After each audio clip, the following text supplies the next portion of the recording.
వచ్చినట్టు కూడా కనబడదు. మీరు కూర్చుంటే మీకు అవకాశం వచ్చింది, మీరు మాట్లాడతారు. కూర్చోండి,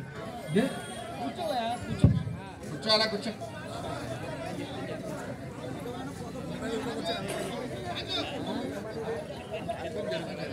బాబు అది పార్టీ మీటింగ్, వచ్చి కూర్చుంటే కూర్చోండి, ఇక్కడ డిస్టర్బెన్స్ రావద్దు. తెలుసా? తెలుసు. మాస్కులు తెప్పిస్తున్నాం, తెలుసా?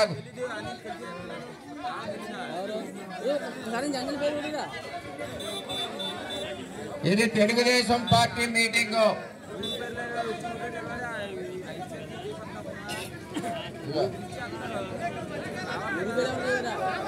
ఈరోజు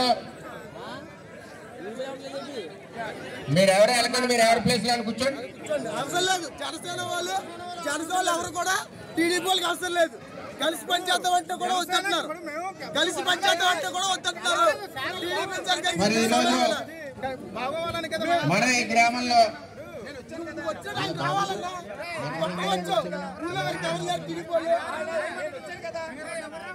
మన అమీనాబాద్ లో మనం చాలా కార్యక్రమాలు చేస్తా ఉన్నాం.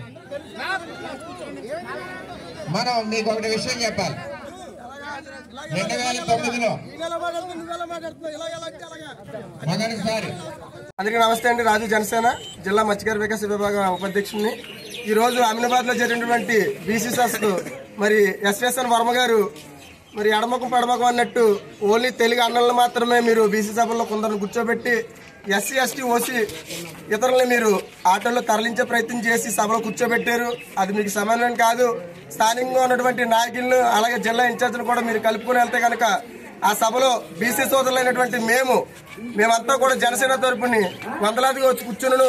ఎందుకంటే మీరు ఇలా చేయడం వల్ల వైసీపీ వాళ్ళకి లోపుగా ఉంటుంది. దయచేసి ఇటువంటి కార్యక్రమాలు పనులు మీరు చేయకండి. అధిష్టాన నిర్ణయం ప్రకారం పవన్ కళ్యాణ్ గారు, చంద్రబాబు నాయుడు గారు ఇచ్చినటువంటి ఆదేశాలని మీరు నడుచుకుంటూ వెళ్తే బాగుంటుంది. సభకు మేము వెళ్తూ ఉంటే అక్కడ వందలాదిగా ఉన్నటువంటి ఇతర కులాలకు సంబంధించి వచ్చినటువంటి సోదరులు అందముందు కూడా బీసీ సోదరులైన మమ్మల్ని మీరు జనసేన వాళ్ళు మీరు రాకూడదన్నారు. ఈ మాటను జనసేన తరపు నుంచి తీవ్రంగా ఖండిస్తున్నాం. దీన్ని గౌరవనీయులైనటువంటి చంద్రబాబు నాయుడు దృష్టికి కూడా మేము తీసుకెళ్తామని కోరుకుంటున్నాం. జై బీసీ, జై జనసేన.